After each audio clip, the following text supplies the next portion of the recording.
Merhaba, hoş geldiniz canlarım. Bugün yine güzel bir tarifle karşınızdayım. Umarım çok beğenerek izleyeceksiniz ve evinizde siz de yapacaksınız. Uzun zamandır biliyorsunuz sebze yemekleri, salatalar, çok fazla pahalı olmayan, mümkün olduğu kadar ekonomik olmaya çalışan tarifler veriyordum. Ama proteine de ihtiyacımız var. Hem arada bir lezzet olsun hem de sağlıklı protein alalım diye de et yapmak gerekiyor. Ben uzun zamandır yapmıyordum. Bu ekonomik koşullar dolayısıyla işin gerçeği utanıyordum et yapmaktan. Alan olabilir, alamayan olabilir, canları çekerdi.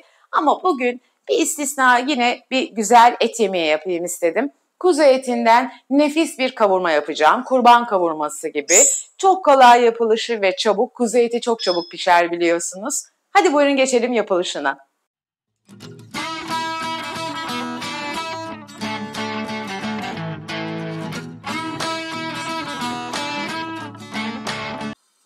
Şimdi tencereme bir miktar sıvı yağ alıyorum. Tereyağı koymuyorum çünkü kuzu ile birlikte tereyağı biraz bana ağır geliyor. O yüzden ben zeytinyağlı yapmayı tercih ediyorum. Normalde kuyruk yağı ile yapılan çok güzel kavurmalar var ama onu sona saklıyorum. O çok daha farklı, top secret, çok güzel bir tarif. Bunu şimdi sıvı yağında yüksek ateşte tenceremi önceden ısıtmıştım. Soğuk olmaması gerekiyor tencerenin arkadaşlar. Rengi dönene kadar biraz etimi çevire çevire, karıştıra karıştıra kavuracağım.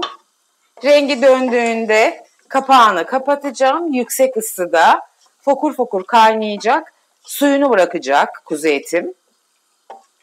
Sonra kendisi yavaş yavaş suyunu güzelce çekecek ve pişmiş olacak, yumuşamış olacak. Dediğim gibi kuzu eti çok çabuk yumuşar, çabuk pişer. O yüzden kuzu eti tercih ettim bugün. Çok da lezzetli oluyor. Restoran usulü bir kavurma olacak bu arkadaşlar. Her zamanki gibi kolay yapılan, pratik, uğraştırmayan bir yemek olsun istedim.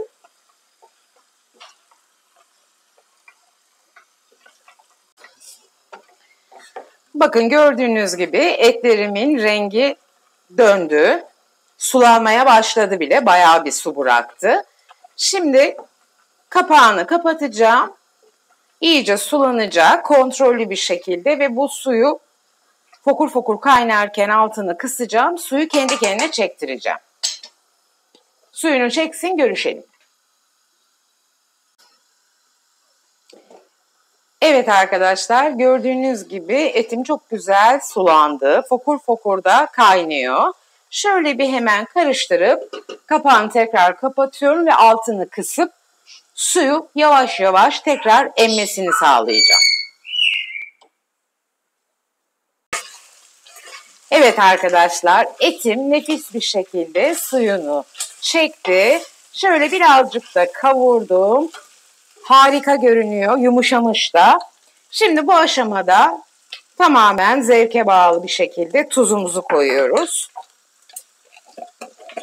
Tatlandırmaya geçiyoruz. Etimiz yumuşadığı için artık et sertleşmez. Bir çay kaşığı kadar paprika koyuyorum.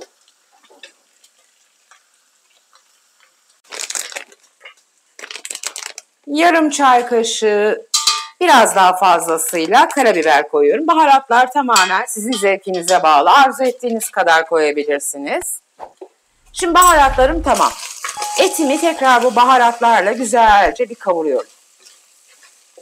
Arkadaşlar tekrar söylüyorum, bu restoran usulü kavurma. Birçok esnaf lokantasında aynı bu şekilde yapılıyor. Soğan, biber, domates, salça girmez. Sadece etle yapılır. Bazen kuyruk yağı konur, bazen de böyle sıvı yağla yapılır. Şimdi güzelce kavurduk. Baharatlarımız birbirine girdi.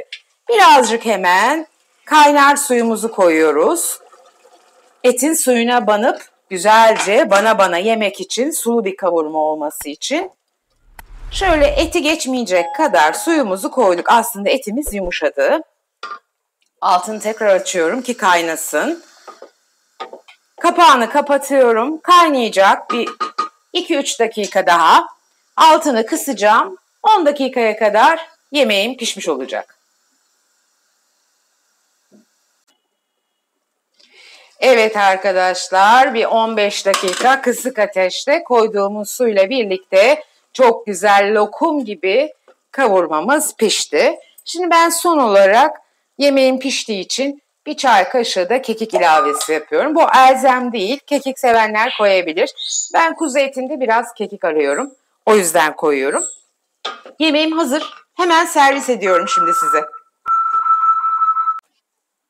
Evet arkadaşlar, nefis kavurmamız hazır. Tam kurban kavurması, restoran usulü, esnaf lokantasının kavurması. Şipşak hemen yarım saatte hazırladık. 45 dakikaya yakın sürdü, pişti. Lezzetine size kefilim arkadaşlar. Lütfen siz de evlerinizde bir de bu usulle deneyin kavurmayı.